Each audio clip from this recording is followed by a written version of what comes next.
bienvenidos a un nuevo encuentro.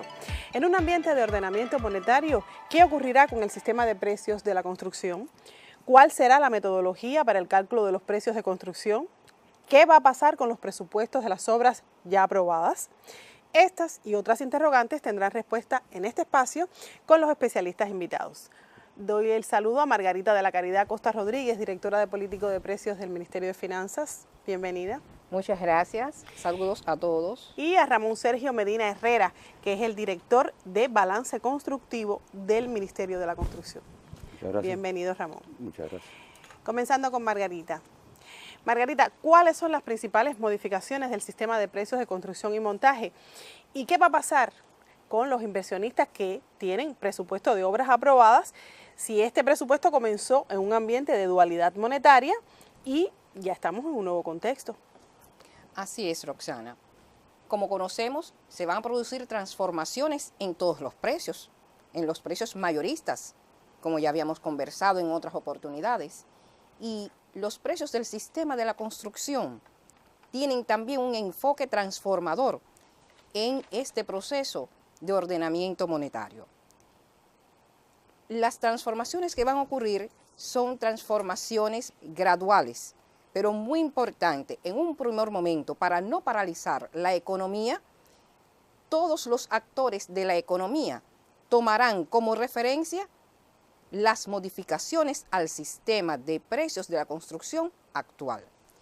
Sus bases de costos se modifican, se incrementan los costos tanto por el consumo material, por el uso de la mano de obra, así como por el alquiler y el uso de equipos. Son transformaciones necesarias porque dan respuesta al proceso de devaluación que se va a producir una vez que se haya decretado la unificación monetaria y cambiaria.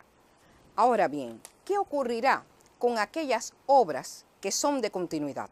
El Ministerio de Economía y Planificación define como concepto cuáles son las obras que continúan.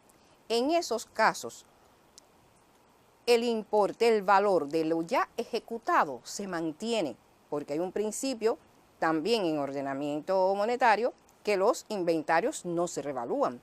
Y la parte ya ejecutada en un ambiente de dualidad monetaria y cambiaria mantiene sus valores, mantiene sus importes.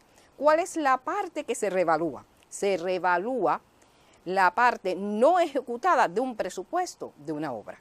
De ahí que deben estar al tanto todos los inversionistas. Hay normas jurídicas que definen cómo proceder. Se emiten dos normas jurídicas: la que establece los principios generales del Ministerio de Finanzas y Precios y otra que define principios metodológicos, que es del Ministerio de la Construcción. En la que se definen los principios generales, ahí vamos a tomar en consideración el proceder general de qué debe ocurrir. Entre ellas se define, una vez más, la responsabilidad de todos los inversionistas.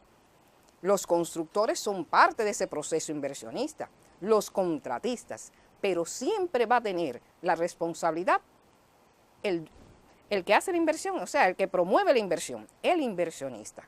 En este sentido, hay que tomar en consideración que hay un crecimiento en los costos materiales, de mano de obra y de uso de equipos.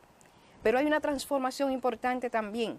Hoy por hoy, esos presupuestos tienen un diseño de que, además de reconocer los costos de la obra que son directos, también reconoce otros gastos indirectos, como se seguirán reconociendo, pero de una manera diferente.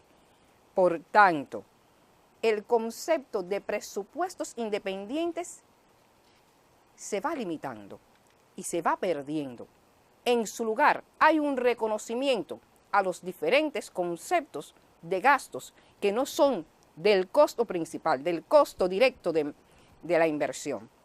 Habrá un reconocimiento a las facilidades temporales, a la necesidad de transportación, por supuesto, de los gastos de transportación, de los tributarios, de los financieros, de otros gastos que sean necesarios, entre ellos los de administración en general para administrar la obra, pero que ya no van a tener un concepto de presupuesto independiente para evitar que los elementos que subyacen de ineficiencia por los procesos tecnológicos, por las irregularidades que nos ocurren, encarezcan los presupuestos de las obras. Tendrá que producirse también un ajuste en los niveles de costos y gastos. Se darán posibilidades en el uso de los renglones variantes que va a explicar nuestro colega, pero siempre el ajuste va a ser necesario. Y cada vez que hablamos de transformaciones de precios en este nuevo escenario, hablamos de ajustes, porque las empresas constructoras, los inversionistas y todos los que participen en este proceso tendrán que ver cómo ajustar sus costos y sus gastos de manera tal que el límite de crecimiento de todos los elementos que se reconocen no se vayan de los niveles o de los límites diseñados, para evitar mayores encarecimientos por encima de lo previsto y de lo que deberá ser una obra que cumpla con principios de eficiencia. Entonces, en este sentido, podremos decir que hay otra modificación importante, y es que hay una ficha a la que están acostumbrados nuestros inversionistas, nuestros constructores, que va a tomar en cuenta en su exposición los elementos de costos y gastos de una manera diferente, más armonizado con la contabilidad. Se logra eso, que también ha sido un reclamo del sistema empresarial. Y aquí también tendremos que hablar que hay un reconocimiento diferente a los límites de utilidad, que aunque mantiene los principios de que es una utilidad sobre los costos de la obra, pero es hasta el límite del 10% de todos los costos y gastos, descontando el costo material y los demás gastos que son indirectos, como los tributarios, los financieros, precisamente para no trasladar ni rentabilizar sobre conceptos que son indirectos, que sea sobre el valor creador del servicio constructivo. Entonces, en sentido general, tenemos un gran reto de perfeccionar el sistema de precios de la construcción, sino de otras transformaciones paralelas para lograr que efectivamente nuestros presupuestos de obras y que las inversiones sean o se acerquen a un concepto de competitividad, a un criterio de eficiencia, y a lograr que esa inversión nos dé para el país y para el beneficio público lo que necesitamos. Realmente se plantea un reto altísimo para los inversionistas. Ramón, y entrando en materia específicamente de los precios del sistema de construcción y montaje, ¿cuál es la metodología de cálculo para este sistema de precios? Como se ha explicado, la metodología consta de tres partes fundamentales. Una resolución para ponerla en vigencia, que explica en términos generales los principios de la metodología.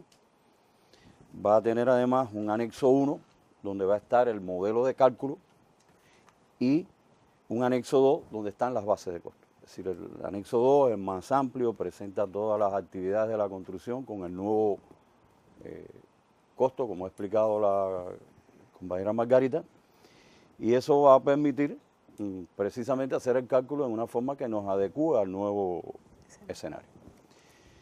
La metodología además persigue como objetivo tener un modelo único para hacer el cálculo en el nuevo escenario. Es decir, no es que esto sea un esquema cerrado, pero eso nos va a permitir tener la posibilidad de comparar las estructuras de precios de los diferentes proyectos, siempre siguiendo una misma estructura.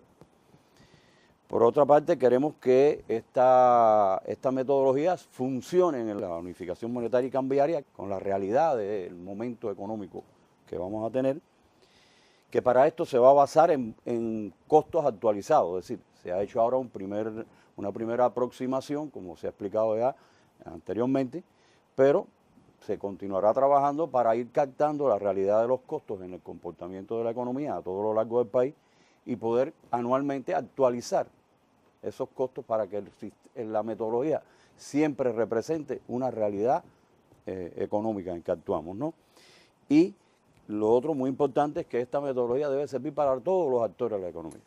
Es decir, aquí deben participar las entidades estatales, las no estatales, las cooperativas, es decir, todos los actores de que participen en el sector de la construcción y que tengan necesidad de acercarse a estos precios de construcción y montaje podrán utilizar. Y se rigen por esa metodología. Y se rigen por esta metodología.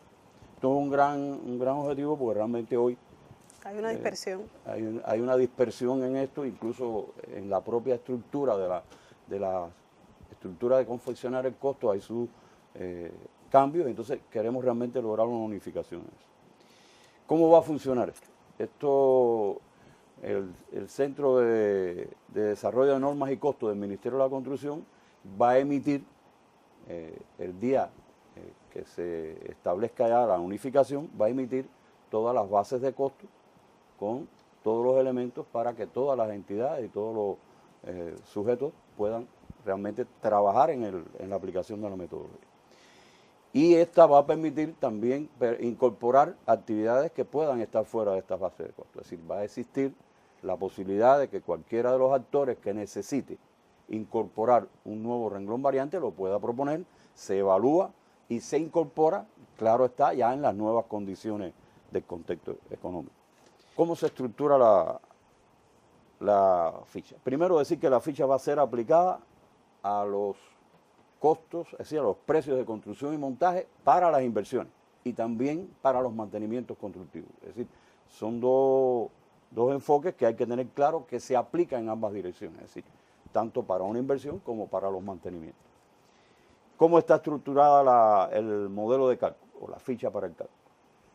Bueno, como es tradicional en los conceptos de la ingeniería de costos de la construcción, incluso internacionalmente, y creo que en otras actividades de la economía, se valoran los materiales como un costo directo, que son aquellos materiales que participan y quedan dentro del objetivo que se construye. Esos materiales, como se ha explicado, bueno, están actualizados a los nuevos precios de la unificación. De igualmente, se valora la mano de obra que participa en esas actividades con los nuevos conceptos salariales, es decir, con las nuevas tarifas salariales que van a intervenir cuando se haga la unificación. Y el uso de equipo también actualizado sus precios y costos y sus servicios de alquiler y demás a las nuevas condiciones. Esto nos da tradicionalmente lo conocido como costos directos o puros de construcción, que sería sumar estos tres elementos y nos daría ese costo directo, que evidentemente va a estar actualizado y se va a incrementar con respecto al que actualmente referimos, con todos los impactos que cada una de las partidas recibe. Después viene un concepto muy importante, que es el gastos asociado a la producción de la obra, que hay que detallar. Realmente aquí tenemos una dificultad, que es uno de los cambios de mentalidad más fuertes que, como nos reclamaba la compañera Margarita, debemos hacer. Hay que ir exactamente a lo que requiere la obra. Y hay que valorarlos en el nuevo contexto, pero con las cantidades y costos que realmente requieren esos gastos. Porque no se pueden incorporar en esta partida gastos que realmente no estén asociados, como bien dice el tema, a la producción. Esto nos dará entonces el total de costos y gastos directos de producción como suma de la partida 4 y la partida 5. En este espacio debe quedar reflejado lo que hace falta imprescindiblemente para hacer la obra. Ya después que tenemos definidos estos costos y gastos directos, pasamos al cálculo de los gastos indirectos. Comenzamos por los gastos generales de administración. Bueno, también en esto hay que optimizar. Nosotros no podemos, las empresas constructoras o las entidades que administran, digamos, los constructores, no pueden incorporar en una sola obra todos sus gastos. Esto tiene que ser bien analizado. Hay que realmente los gastos que tenga esa entidad tienen que distribuirlos muy acertadamente por cada obra, por cada uno de sus proyectos. Nos hemos encontrado casos donde realmente los gastos generales de administración de la empresa, digamos, se cargan a veces excesivamente a un proyecto o a una obra cuando realmente debe ser prorrateado, porque ella participa en muchos proyectos, no solo uno. Y estos gastos generales de administración que no nos pueden cargar el presupuesto exageradamente. Después continúan las facilidades temporales, que realmente son necesarias en cada obra. Quizás hay esquemas en algunos casos que son más simples, pero generalmente todas las obras llevan estas facilidades temporales. Las facilidades temporales hay que enfocarlas muy claramente. Si yo estoy haciendo un activo nuevo para esa facilidad temporal, digamos, construirla cerca de la obra, bueno, tengo que cargarlo con ese costo que realmente lleva construir exactamente la cerca. Pero si yo utilizo determinadas instalaciones que son, digamos, portátiles, a veces se utilizan determinados contenedores de oficina, yo lo que tengo que cargar a la facilidad temporal es la depreciación de ese activo. No como no sucede que a veces se le carga el valor total del activo, porque realmente ese activo va a ser utilizado en esa obra, pero cuando ya concluya va a ser utilizado en otra. Lo que debe ir a cada presupuesto por proyecto es la depreciación de los activos que yo utilice en esas facilidades temporales. Y los suministros y medios de la obra es también algo muy importante. Yo tengo que identificar exactamente cuáles son los costos de transportación de los suministros y de los medios que deben ir a esta partida. Si tampoco puedo ser descuidado y duplicar el cargo de esto, porque si el material tiene determinada incidencia en su costo directo de alguna transportación, yo no la puedo volver a poner aquí. Se entiende que realmente, como nos han llamado, tenemos que ir a una optimización y a una verdadera identificación de lo que es el costo que vamos a tener. En esta primera parte de los costos indirectos pasamos otra partida que son los otros conceptos de gasto. Aquí están los gastos financieros, que necesariamente siempre hay que enfrentar, también hay que optimizarlos. Los gastos tributarios, que son exactamente los autorizados para ser cargados. Hemos encontrado una práctica tendiente a incorporar a esta partida gastos tributarios que no van ahí. Por ejemplo, nosotros tenemos una contribución al municipio que deben hacer todas las entidades que actúan en determinado territorio. Eso realmente es un tributo que tiene que pagar esa entidad fuera del costo. La contribución territorial. La contribución territorial no se puede cargar aquí. Y como eso, otros tantos casos, nos hemos encontrado algunos momentos en que han puesto los tributos sobre la venta, es decir, el impuesto sobre venta, en el caso de los no estatales, realmente esto hay que depurarlo bien y necesitamos estar bien identificados qué va a esa partida. En los imprevistos, que los imprevistos, aunque se tengan en cuenta, solo se van a cobrar cuando ocurra. Hoy los ponemos en los presupuestos y automáticamente no hubo imprevisto y yo lo cobro. No puede ser así. Durante el transcurso de la ejecución, durante la construcción, hay que ir identificando si realmente el imprevisto hizo falta, se autoriza por la contraparte, el constructor o viceversa, pues realmente se utiliza. Si no, realmente debe quedar sin uso. Después aparecen otras partidas que son muy complicadas. Las partidas que requieren realmente ser acordadas, ahí puede ser que excepcionalmente, que lo vemos así, o casi en muchos casos ya no llega a ser excepcional, casi es una norma, que tenemos albergados. Bueno, los costos de ese albergamiento debían ir de esta partida. Claro que hay que también llevarlo a punta de lápiz, porque hay que ver cuáles son los albergados que cargan a esa obra y en qué intensidad y en qué momento y en qué frecuencia. Yo no puedo cargar todos los albergados que tenga una empresa a este proyecto. Es decir, este tema va a estar bien explícito y bien explicado en cada uno de los contenidos de las partidas. No tenemos tiempo aquí de llegarle a tal detalle, pero también están ahí las transportaciones de esos albergados, la alimentación especial que tengan que llevar, algunas cosas de estas. Bueno, se van a ir incorporando en esas partidas, pero decimos casi como una carácter excepcional.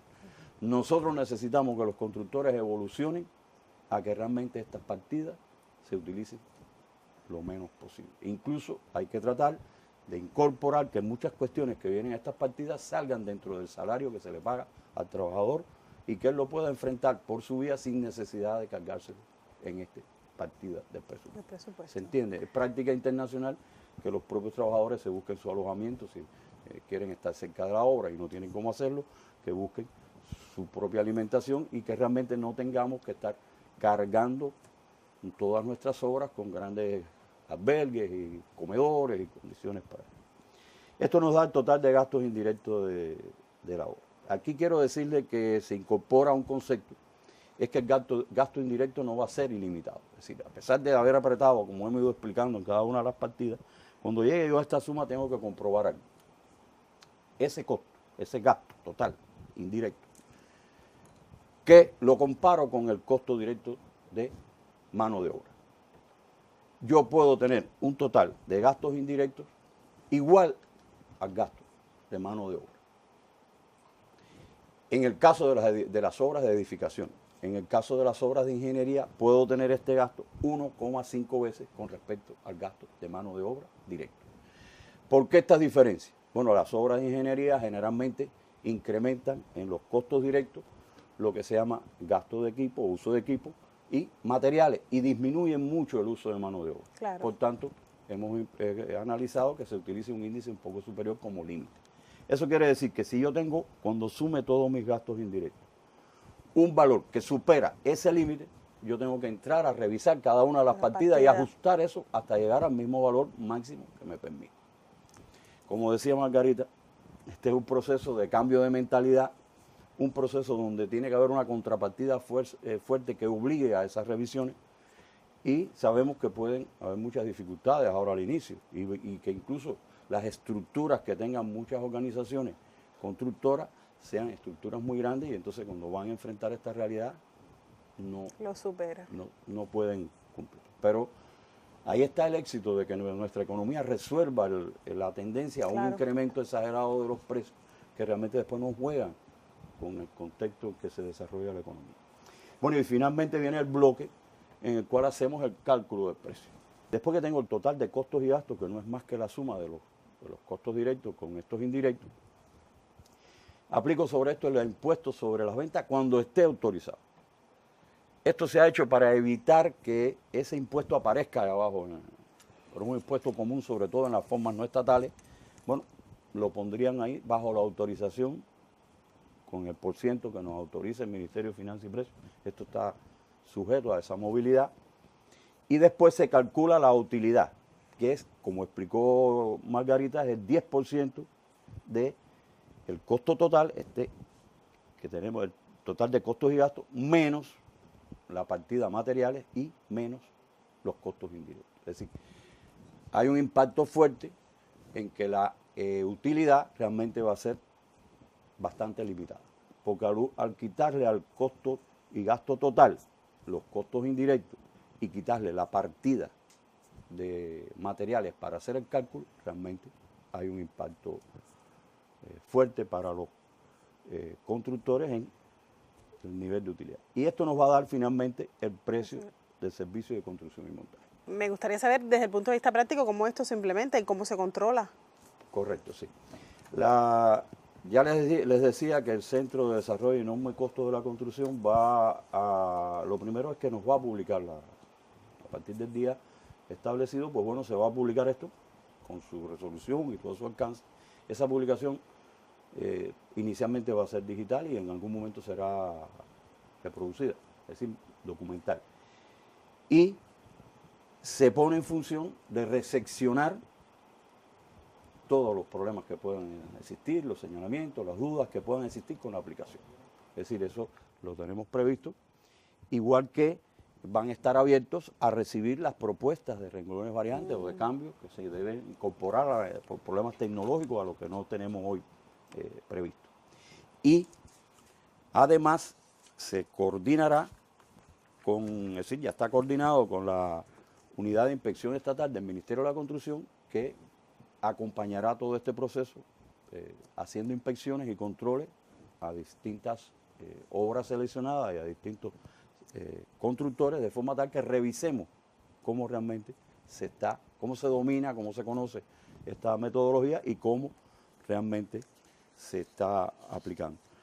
Por otra parte, en la empresa de informatización y automatización de la construcción, AICRO, va a poner a disposición a partir del segundo día, porque ellos nos piden un día para cuando se emita todo, poderlo dejar todo listo, van a comercializar un nuevo sistema de cálculo de este presupuesto de precios de construcción y montaje que está alineado totalmente con esta metodología. Y eso les va a permitir a todos los usuarios poder no solo hacerlo a mano, sino que van a tener la opción, adquiriendo ese programa, de poderlos calcular de forma informatizada. Es una aplicación conocida que lo que se ha hecho es actualizar a esta nueva realidad, que es el PreWin 9.1 y que va a estar a disposición de todo el que lo pueda. Es realmente comercializable porque ya esto es un trabajo de una empresa como tal. Yo le propongo hacer una pequeña pausa y volver en unos breves segundos.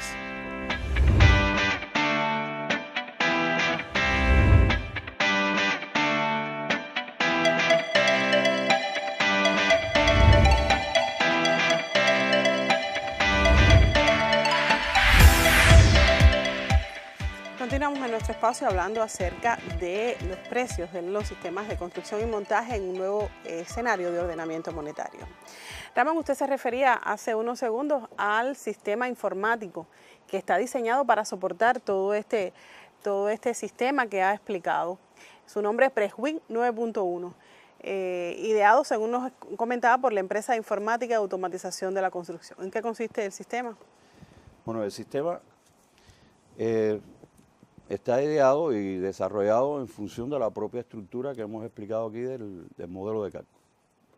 ¿Qué novedad tiene el PreWin 9.1? Que incorpora el poder elaborar la ficha hasta la concesión del precio, algo que los sistemas anteriores no tenían. Es decir, la realidad que nosotros perseguimos es que cuando se calcule por la nueva metodología un precio, ese precio llegue hasta el resultado final, que vaya organizando todas las partidas, incluso lo que debe incluir cada partida, de manera tal que automáticamente, es decir, automatizadamente se dé el resultado final del precio. Si yo, como usuario del programa y como inversionista o como constructor o presupuestista, soy capaz de identificar todas las cifras con su debido orden, en el mismo orden que el programa me lo va a dar, yo puedo obtener un precio total. Esto cambia porque realmente los sistemas que tenemos hoy llegan hasta los costos directos. Y un poco todo el tema del costo indirecto y el propio cálculo del precio quedaba hacerlo manual. Generalmente todos los profesionales nuestros usan el Excel para completar después del costo directo.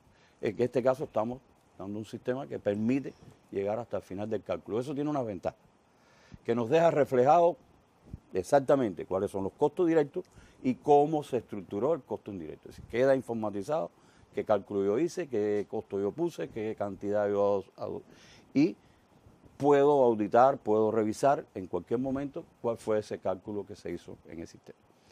El sistema además lo estamos enfocando para que pueda ser usado por todos los sujetos del proceso. Es decir, en su momento inicial lo va a usar el inversionista. El inversionista tiene que aprender a utilizar el sistema y tiene que lograr calcular su precio para su inversión en construcción y montaje. Ese es un tema que hoy tenemos bastantes dificultades porque generalmente los inversionistas piden que ese cálculo lo haga el constructor, que es al final el que domina más los detalles. Bueno, ahora tenemos que hacer un esfuerzo y lograr que los inversionistas aprendan a hacer ese cálculo, con el objetivo que después le puedan hacer contrapartida a la propuesta que pueda hacer el constructor, para que pueda negociar y para que realmente pueda defender el objetivo de que logremos el límite adecuado que nos exige el nuevo momento económico. Y este sistema también un poco va a estar enfocado, lógicamente esto no va a estar así en el primer momento, pero se va a continuar trabajando en este enfoque, de que realmente nosotros logremos montarle al inversionista las condiciones para que él pueda tener la misma versión del presupuesto en varias etapas. Claro. Es decir, el sistema va a decir, bueno, estamos en la etapa de la idea, tú vas a calcular un presupuesto, te vamos a dar este valor. Cuando ya se llega a las soluciones conceptuales, puede hacer otra versión porque ya hay más información, es decir, esto es un proceso por aproximaciones, así a llegar hasta la ingeniería básica y finalmente incluso hasta el presupuesto que se acuerda en la contratación y el presupuesto que realmente se ejecuta, que son distintas etapas. Si lográramos que esta cultura llegara a nuestro sistema de proceso inversionista, pudiéramos aspirar a que realmente haya una mejor gestión que no permita que se nos estén extendiendo los presupuestos, como generalmente sucede, que la obra comienza con un valor y después termina con otro. Es decir, crear las facilidades para que pueda existir una gestión durante todo el proceso de los presupuestos de construcción y montaje. Es decir, tenemos previsto que el sistema en sí, que es responsabilidad del Ministerio de la Construcción, y que la informatización de esta metodología o sistema realmente también favorezcan el lograr que se logre un poco invertir la tendencia que hoy tenemos en las construcciones, de que realmente o se van de plazo o se incrementan los costos, y todo eso tiene que ver con la recuperación si es una inversión, tiene que ver con la recuperación de la inversión, y si es un mantenimiento constructivo, tiene que ver con el gasto del presupuesto de la entidad, porque ese es un gasto que se lleva operacional, entonces los gastos operacionales también a veces se afectan. Es decir, el PREWIN, incorporándole todos los elementos que se irían haciendo progresivamente, debe ayudarnos considerablemente a tener un escenario mejor en todo este tema de la construcción. Y de manera general, en un escenario de ordenamiento, comentábamos antes de comenzar el espacio, ustedes valoraban que se prevé un papel mucho más activo de los inversionistas, se prevé y se necesita un papel mucho más activo de los inversionistas. Sí, hoy tenemos una dificultad, que es que no siempre se hace la contrapartida que debe existir en el control del presupuesto. Es decir, una inversión tiene un presupuesto aprobado, un presupuesto que queda fijado en el estudio de factibilidad técnico-económico, que se le aprueba esa inversión. Se supone que ese límite yo no debo exceder. Y entonces, a veces la falta de conocimiento, no contar con herramientas adecuadas, lleva a que esto se vaya justificando por los demás sujetos del proceso, y obligan al inversionista a buscar más dinero, y para poder completar el final de la obra, entonces tiene que buscar presupuestos adicionales. Nosotros necesitamos que los inversionistas realmente se preparen para poder hacer contrapartida y nosotros poder mantener en el nivel que necesita el país este tema.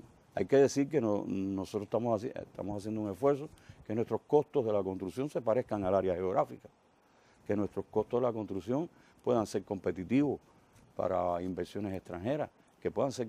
Hoy estamos en un proceso, realmente en dificultades con esto, porque el cambio vigente hoy no nos permite valorar correctamente el precio, pero en el nuevo escenario nosotros tenemos que lograr que parecernos a este entorno geográfico, porque desarrollamos nuestra actividad de construcción en las mismas condiciones que los países cercanos, y con una mano de obra que tiene más o menos las mismas características. Incluso nosotros pudiéramos decir que nuestra mano de obra, incluso en algunos casos, es más calificada. Por tanto, esa es una encomienda que le pedimos tanto a los inversionistas como a los explotadores, que realmente nos acompañen en lograr que se aplique correctamente la metodología, que es lo que nos va a permitir, porque ellos son los que pagan. Los que pagan deben controlar lo que pagan. Exactamente. ¿Algo más que agregar, Margarita? ¿Cómo no? Habría que puntualizar que el nuevo valor de ese presupuesto estará comprendido por el valor de la parte de la obra ya ejecutada y el valor recalculado según se ha explicado.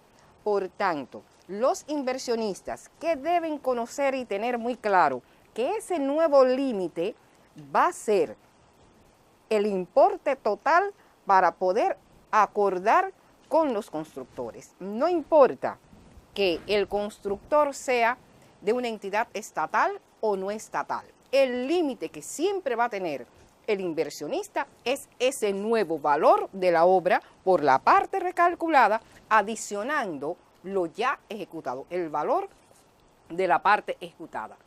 Esto es un gran reto. Como ya explicaba nuestro colega, conocemos de las irregularidades que se han producido, conocemos de la tendencia a veces a revisar los presupuestos de las obras, y ahí tendremos que lograr una batalla importante con indicadores que gradualmente se irán introduciendo en el proceso de transformaciones de las inversiones. Yo creo que son grandes transformaciones que están a las puertas, que yo creo que llevan un estudio y una preparación constante de todos los actores involucrados en esos procesos, por el impacto tan trascendental que va a tener en un sector tan vital como este de la construcción. Muchas gracias a los especialistas por estar con nosotros, y a ustedes gracias por su atención. Los esperamos en un próximo encuentro.